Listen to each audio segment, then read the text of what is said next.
A paz do Senhor. Nós vamos ler em Gênesis 32, 28. Gênesis 32, 28.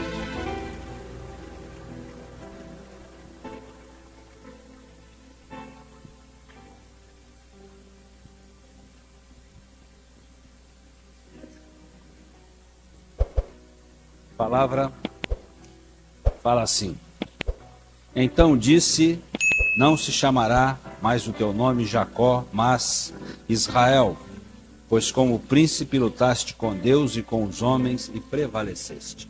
O assunto é Israel. O Israel é o nome de uma terra, é o nome de um homem e é o nome de um povo. Israel é Jacó, filho de Isaque, filho de Abraão. Jacó tem essa descendência.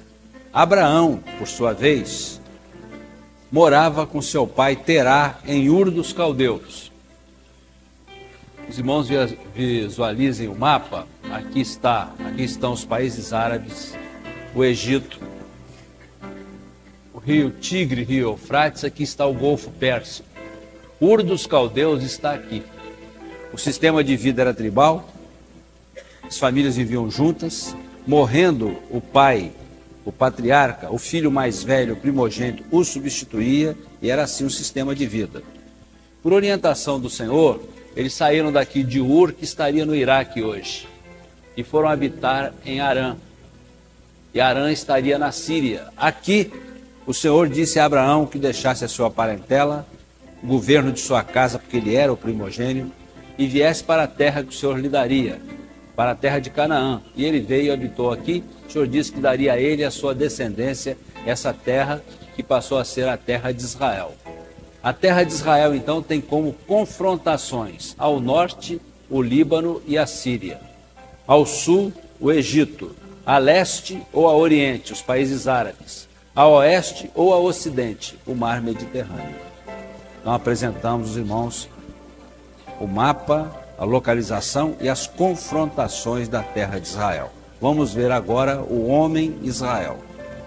Abraão, aos 100 anos, Sara aos 90. Tiveram um filho, um milagre de Deus, porque Sara, além de ser estéril, não podia ter filhos, tinha passado do tempo em que uma mulher pudesse gerar. Então Deus fez um milagre. Ele não estava tirando o povo de Israel de um certo povo.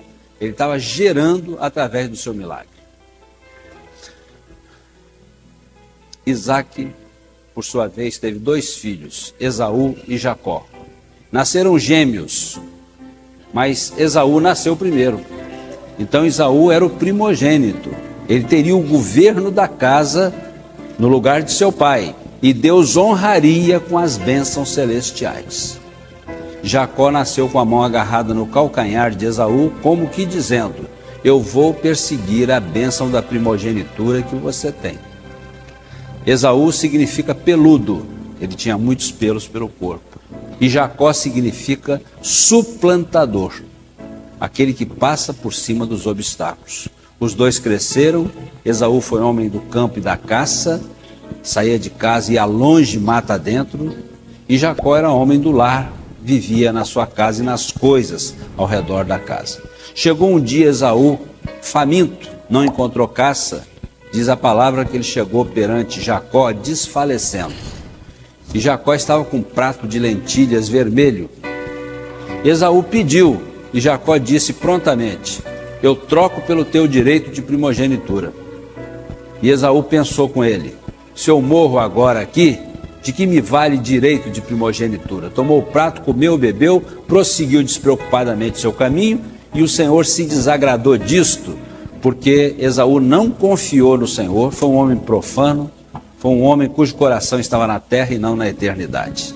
E aceitou a troca. Passou mais tempo, chegou a ocasião em que Isaque não enxergava mais e entendeu que ia morrer por causa disso. Mas viveu mais de 20 anos depois disso.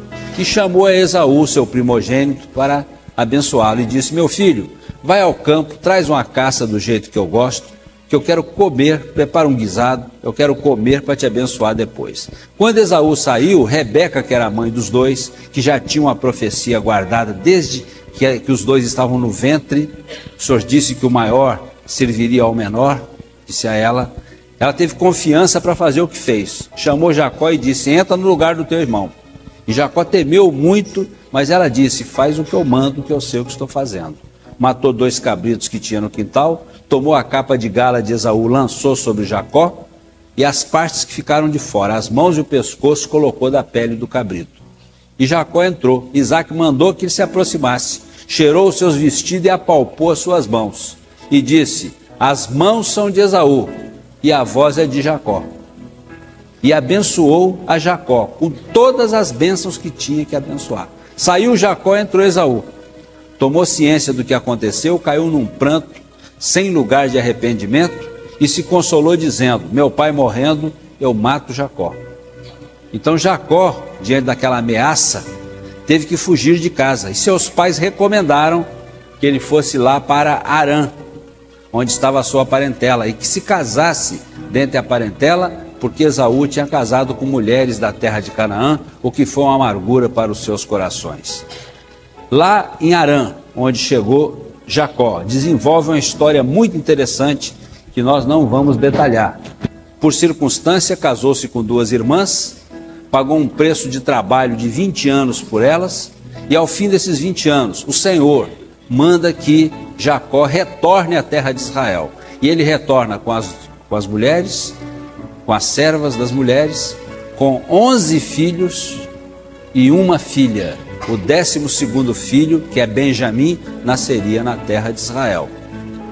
E com muitos bens, gado, ovelhas em abundância.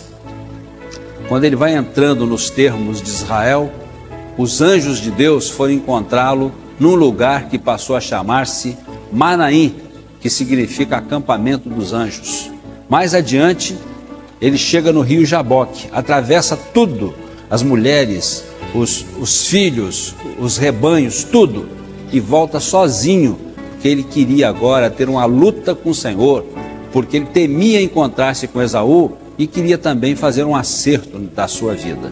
Lutou com um homem, aliás, com um anjo na forma de homem, a noite inteira. E quando deu os sinais de que o dia ia amanhecer, o anjo disse: eu tenho que ir embora, porque há anjos que operam na madrugada, especificamente aqueles que de madrugada me buscam, me encontram. E Jacó disse: só vai embora depois que me abençoar. E o anjo perguntou: qual é o teu nome? Ele disse: Jacó. Em hebraico, ele teria dito suplantador, que poderia até se entender como trapaceador e enganador. E o Senhor disse: daqui por diante não te chamarás mais Jacó, mas Israel, que significa aquele que luta com Deus, pois lutaste com Deus e com os homens e prevaleceste. A obra de Deus se define na nossa vida mediante a nossa luta pela eternidade. É verdade que o Senhor Jesus, ele luta por nós, mas nós também devemos lutar pela bênção. Jacó saiu dali, o dia nasceu. O Senhor é o sol da justiça, que tem um dia novo na nossa vida para nós. E saiu mancando, porque na luta o anjo tocou na sua coxa e encolheu um nervo. Então quem olhava, via que nos passos de Jacó tinha uma marca de Deus. Encontrou-se com Esaú, se abraçaram, se falaram, e cada um tomou o seu rumo. Jacó, que é Israel, habitou na terra de Israel com seus filhos. Desenvolve outra história interessante, a história de José, vendido para o Egito, dado como morto pelos seus irmãos, interpreta 2 sonhos de Faraó, e Faraó o constitui governador sobre toda a terra do Egito. Há um período de fome que atingiu a terra de Israel.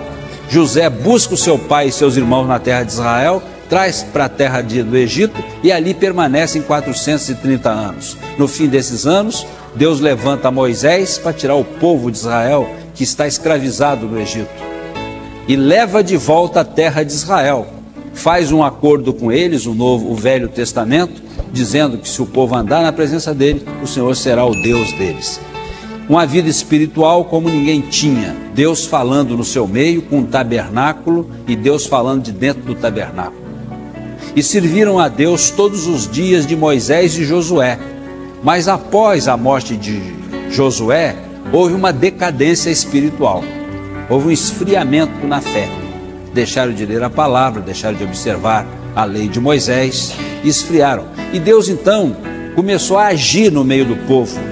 A tendência do povo durante toda a sua vida era de esfriar, era de entrar na decadência espiritual.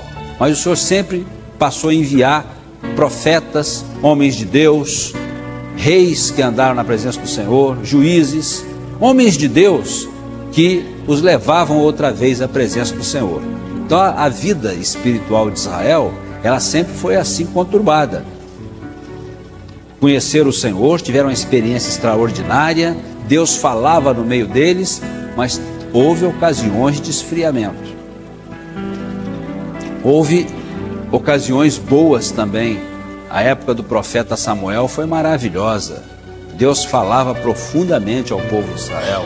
A época do rei Davi, do rei Salomão. Agora, na época do rei Davi, aconteceu uma coisa muito importante. Davi conquista a cidade de Jerusalém. Ele já era rei quando ele fez isso. E a cidade era uma cidade bem armada, bem fortificada, que estava nas mãos dos jebuseus. E o próprio Davi disse a respeito de Melquisedeque, que tinha sido rei de Jerusalém. Então ele entendeu que aquela cidade era profética, que Deus tinha alguma coisa com aquela cidade. E ele conquista a cidade, tira os jebuseus de lá de dentro e conquista a fortaleza de Sião. O Senhor escolhe aquela cidade para colocar o seu nome ali. O templo foi construído ali em Jerusalém. Então Jerusalém passa a significar a vida espiritual do povo de Israel. Então Israel bem espiritualmente, o templo de pé, os sacerdotes ministrando, o perdão dos pecados, as tribos subindo para as festas solenes, toda aquela movimentação mostrando a vida espiritual de Israel. Chegou uma ocasião que Israel se desviou de Deus completamente. O Senhor enviou um destruidor que destruiu a cidade, destruiu o templo, matou uma grande parte dos israelitas e um resto foi levado cativo para a Babilônia. Então o que o Senhor fez? Ele colocou as coisas nos seus devidos lugares. Se Jerusalém representa a vida espiritual deles e eles não têm vida espiritual, o Senhor destruiu o templo. Para que templo, se não há vida espiritual? Lá no cativeiro, que durou 70 anos, eles se converteram outra vez ao Senhor de todo o coração. Então eles têm vida espiritual, o Senhor mandou construir o templo de novo. Então o templo, literalmente, Jerusalém e o templo, significam a vida espiritual de Israel. Passam a ter uma vida espiritual, tornam a ter uma decadência. E Jesus vem, encontra um Israel político, tradicional, honrava a Deus com os lábios e não com o coração. E eles rejeitam a Jesus, como já falamos aqui ontem. E Deus rejeita eles, a Israel.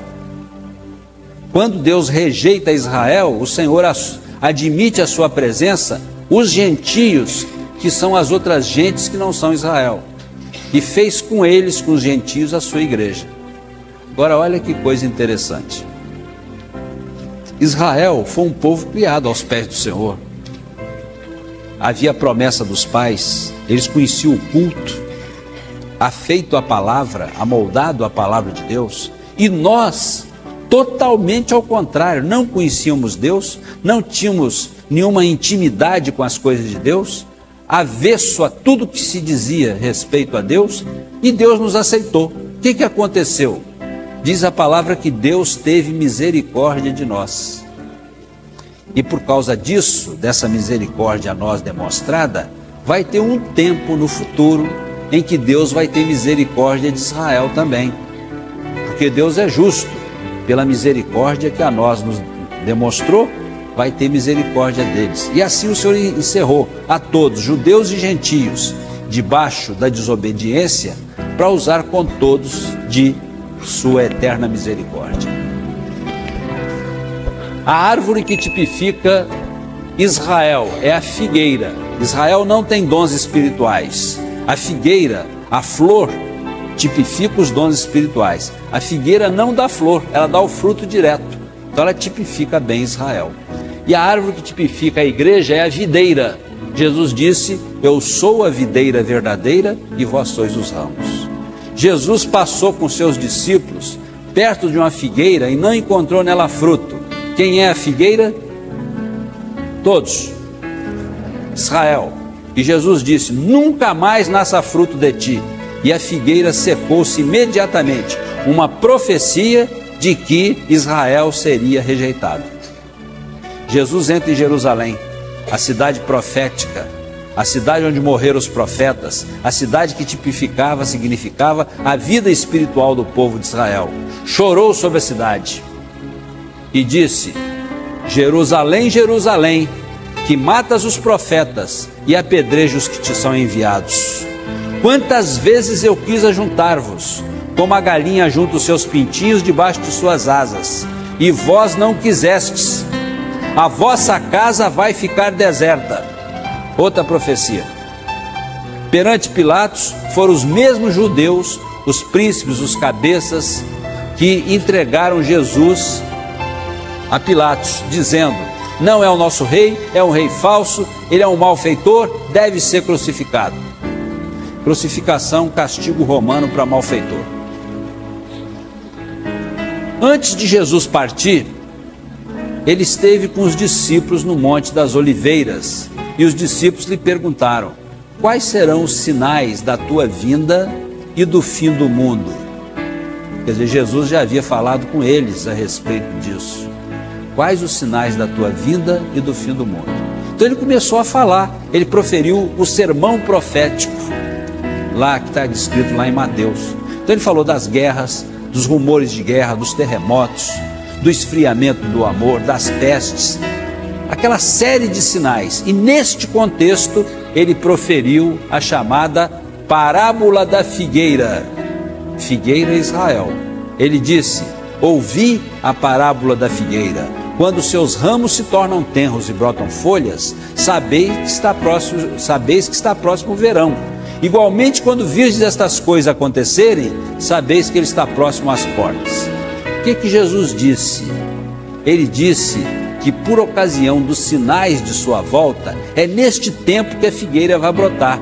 Ora, o que significa a figueira secar? Israel ser rejeitado. O que significa a figueira brotar? Israel se recompor como povo e como nação.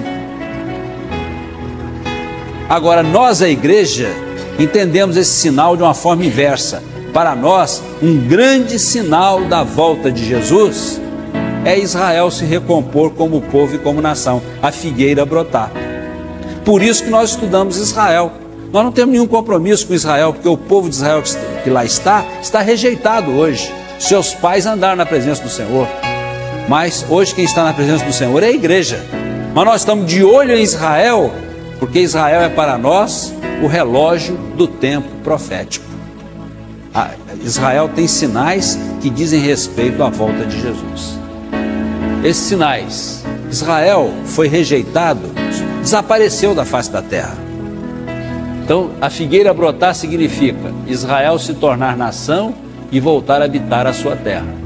Israel tomar posse da cidade velha de Jerusalém, que é a cidade da época de Jesus. Ampliaram muito a cidade depois. Israel tomar posse da área do templo, construí-lo e voltar a sacrificar.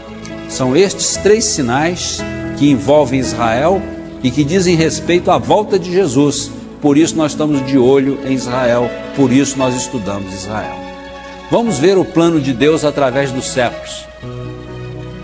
Aqui está uma figueira representando Israel. Aqui está uma videira representando a igreja. Cada bola dessa representa 1000 anos. Os irmãos, por favor, parte por parte, acompanhem comigo. De Adão a Abraão. Quanto? 2000 anos. De Abraão a Jesus. Mais 2. De Jesus até hoje. 2000 anos. Em números arredondados, porque do dia e hora ninguém sabe. calendário também tem muita imprecisão. Então 2000. De Adão a Abraão, as raízes de Israel. De Abraão a Jesus, a figueira cheia de folhas e frutos. Israel com vida espiritual. Jesus vem, a figueira seca. Israel sai do plano profético de Deus. Não tem o testemunho de Deus para o mundo mais. Israel foi rejeitado por Deus. Entra no plano profético a igreja. Hoje, neste tempo, é a igreja que tem o testemunho de Deus para o mundo. Quem é o povo de Deus hoje? É a igreja. Aqui atrás, antes da vinda de Jesus, era Israel. Por volta do arrebatamento, que é um só, não tem dois, a figueira vai brotar. Israel vai se recompor como povo e como nação. E depois vem o arrebatamento. E depois do arrebatamento são contados 7 anos profetizados pelo profeta Daniel, que estava aqui no cativeiro da Babilônia. Os irmãos vão estudar o livro do profeta Daniel mais à frente e vão entender perfeitamente, vai ser bem explicado de onde vieram esses 7 anos. Nós vamos só acreditar hoje. Nesses 7 anos, no céu, as bodas da igreja e Jesus, a grande festa, a grande ceia, a reunião da igreja com Jesus. Na terra, a grande tribulação. Nesses 7 anos, Israel tem uma oportunidade. Israel volta ao plano profético de Deus. Bom, nós vamos ver outros detalhes mais à frente. Vamos ver agora o que aconteceu fisicamente com o povo de Israel.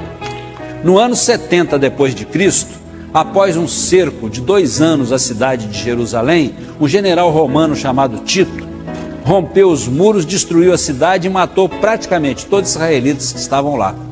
Mas alguns fugiram, algumas famílias fugiram e foram espalhadas pelos 4 cantos da terra, para a Rússia, para a Espanha, para a Inglaterra, etc. Israel como povo desapareceu da face da terra e algumas famílias fugiram. Esta passagem passou a história com o nome de a diáspora ou a dispersão de Israel.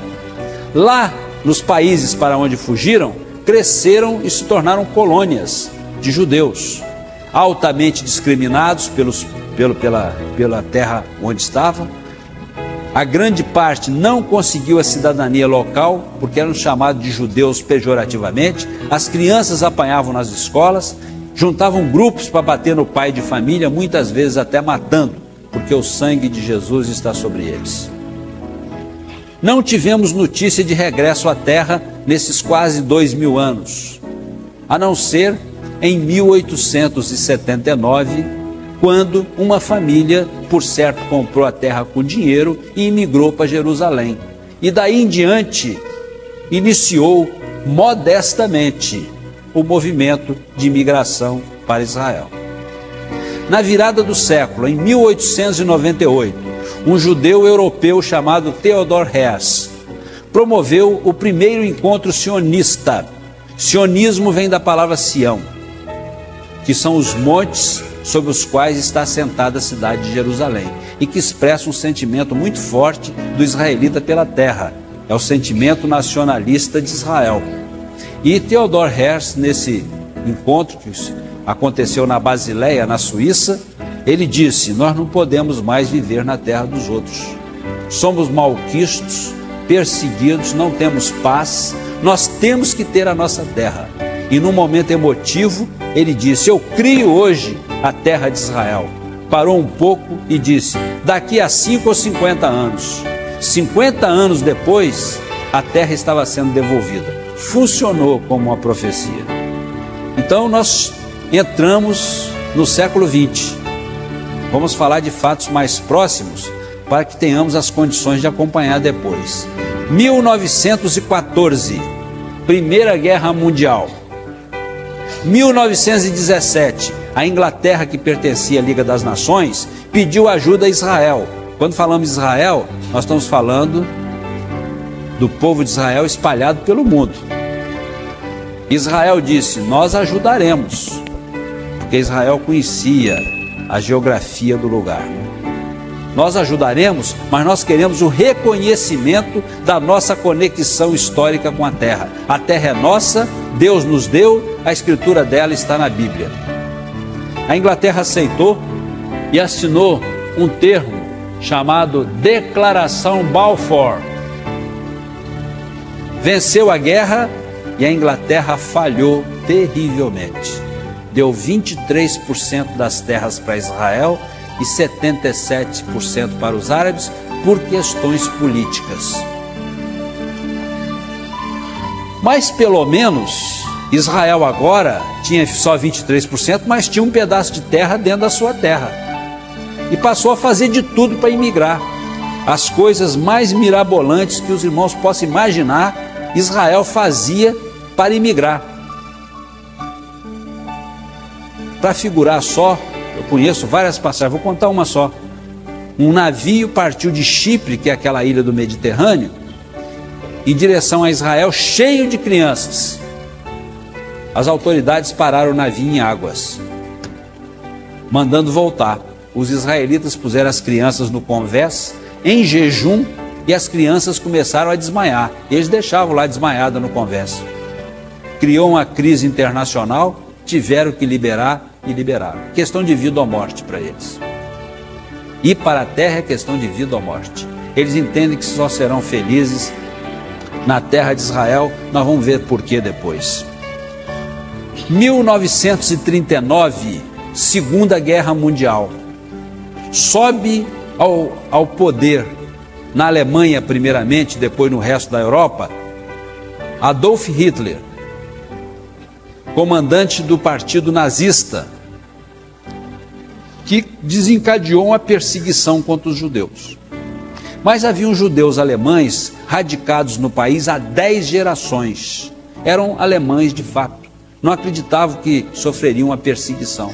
Mas um dia ele foi recomendado tomar um prato de comida, uma muda de roupa. Quando chegou no destino era um gueto. Gueto é um lugar fechado e vigiado. Ele morava numa mansão, passou a morar com mais 20 num quarto. Na outra ponta todos os bens foram tomados. E agora os judeus tinham que andar com a estrela de Davi nas costas para que todos soubessem que era judeu mesmo. Pejorativamente. Perseguido, marcado. E, dentro de uma estratégia bem feita para mal, Hitler aos poucos foi conduzindo todo mundo, estou simplificando muito, para campos de concentração espalhados na Europa. Quando chegavam lá, chegavam sem nada, tudo confiscado, sem bem nenhum, sem uma aliança, sem um óculos, sem nada. E lá eles eram encaminhados para tomar um banho, num grande banheiro. Quando entravam só com a pele do corpo, era jogado um gás por cima, era uma câmara de gás, era um banheiro simulado. E dentro de 10 minutos estavam todos mortos. E depois eram cremados. Cada campo de concentração desse, que houve vários espalhados pela Europa, tais como Sobibor, Treblinka, Auschwitz e outros, tinha a capacidade de matar por dia por campo de concentração, 12 mil israelitas.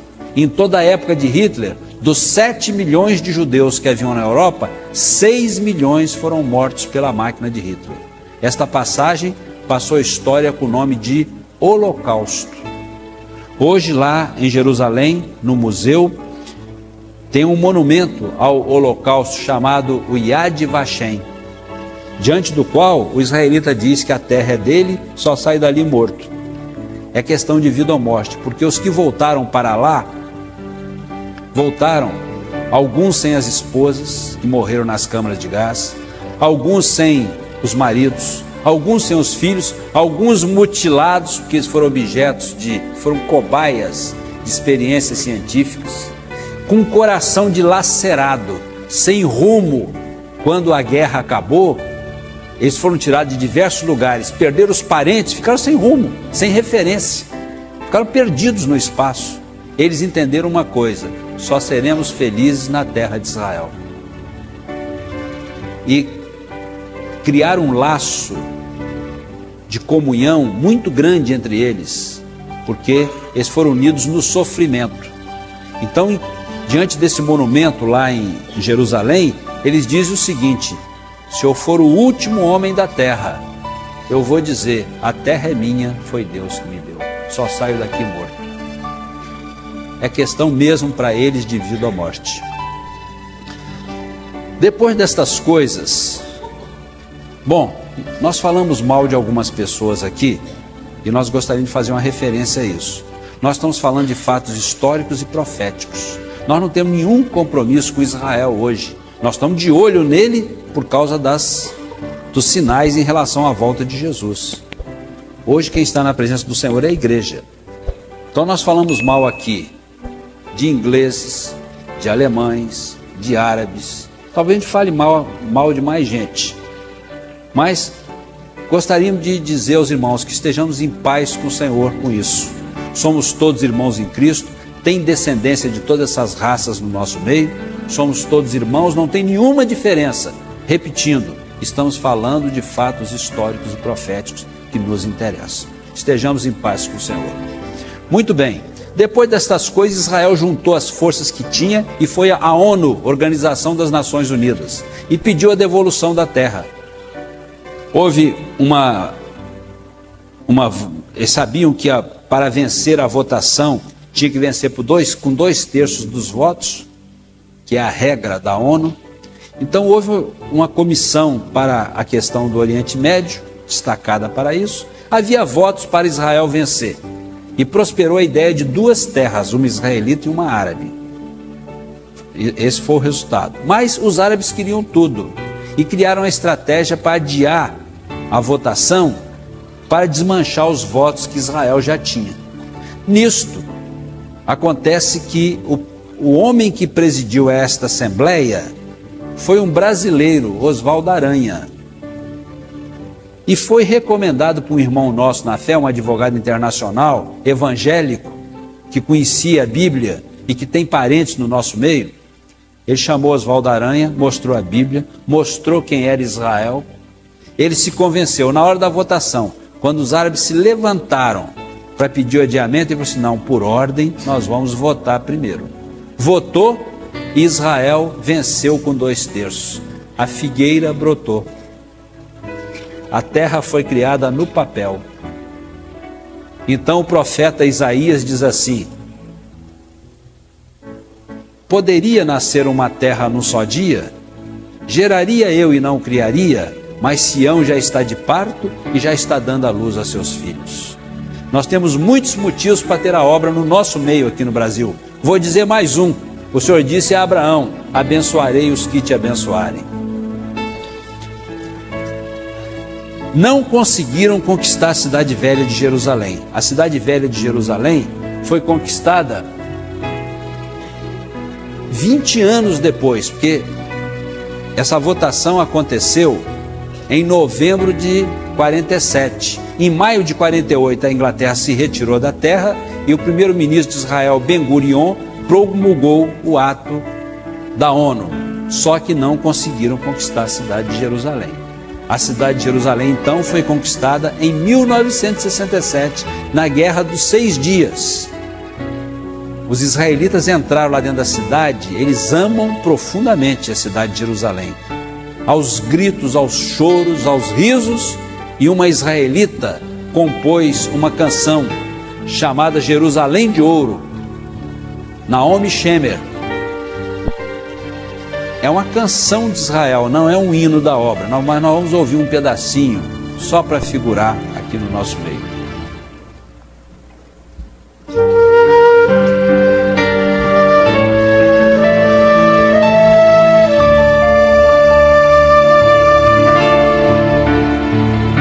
Jerusalém, em tuas ruas, eu ouço a ecoar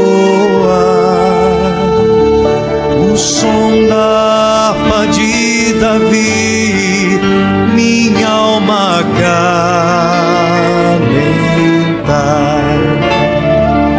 Por entre as tuas oliveiras, o vento vem contar histórias da velha cidade que os muros vão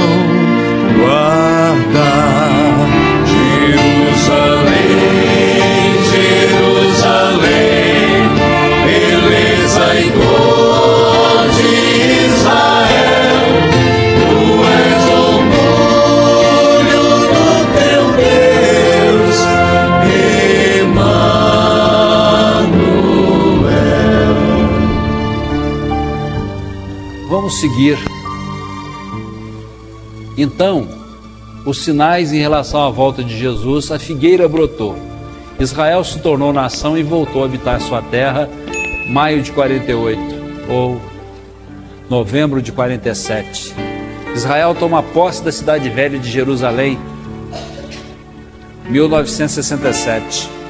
Só falta tomar posse da área do templo, construí-lo e voltar a sacrificar.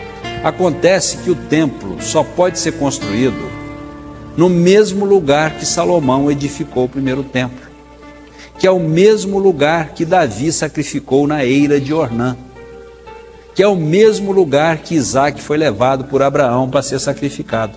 E exatamente neste lugar existe uma mesquita muçulmana construída. Uma providência de Deus, porque senão eles já tinham construído e tem o tempo certo de construir. Outra coisa que nós entendemos, não é revelação, mas nós entendemos, é que enquanto a igreja está na face da terra, o Senhor não vai permitir outro sacrifício, senão o sacrifício do Senhor Jesus. Quando a igreja for arrebatada, o campo está livre para continuar a vida de Israel. Vamos mostrar alguns mapas. Aqui está em 47 o mapa da região de Israel. A parte amarela é a parte conquistada. Continuando. 48. Continuando. 67, Jerusalém conquistada. Pode continuar. 91, quando Israel fez um acordo com a OLP, Organização para a Libertação da Palestina, dando as terras de Gaza e Jericó. Continuando. Atualmente este é o mapa. E pode mudar a qualquer momento, porque as guerras continuam lá. Até o fim, ali naquela região, são guerras e rumores de guerra, né? Podemos ir em frente? Podemos ir em frente. Aqui está em Jerusalém a esplanada das mesquitas, o lugar do templo está aqui, e aqui está uma mesquita muçulmana, o Domo da Rocha ou a Mesquita de Omar. Outra vista, isso é muito grande, cúpula de ouro. Outra vista, aqui estão os muros das lamentações, o que sobrou nas ruínas de Jerusalém antiga. Aqui os israelitas vêm orar, encostam a cabeça no muro, colocam bilhetes nas fendas e oram aqui nesta região. E ali está a Mesquita de Omar, exatamente no lugar do templo. Alguma coisa vai acontecer.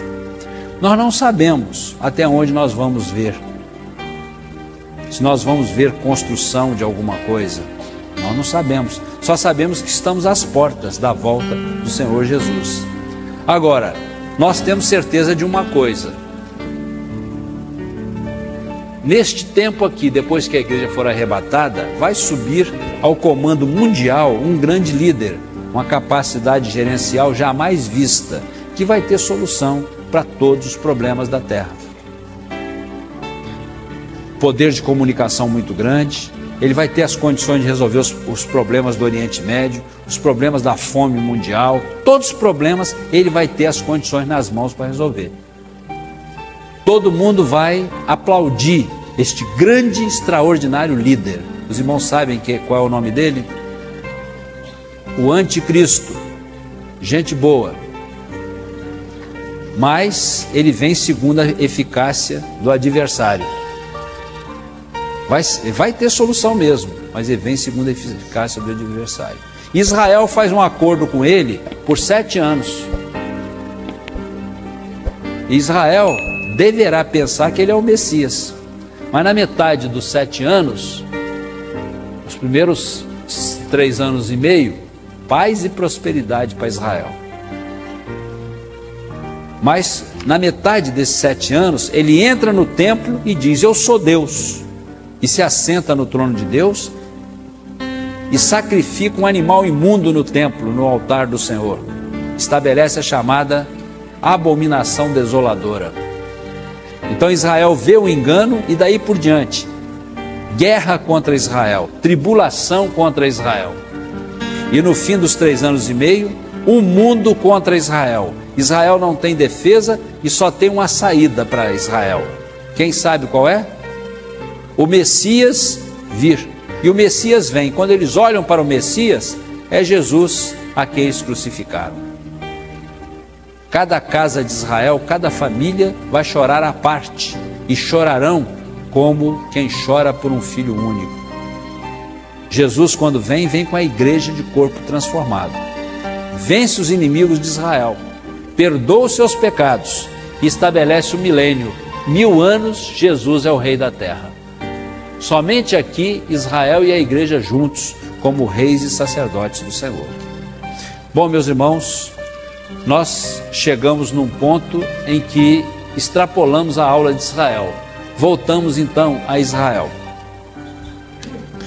Nós deixamos com os irmãos informações com as quais os irmãos poderão acompanhar daqui por diante no noticiário, nos jornais, nos meios de comunicação, de olho em Israel, que tem profecias em relação à volta do Senhor Jesus, que é o nosso relógio do tempo profético.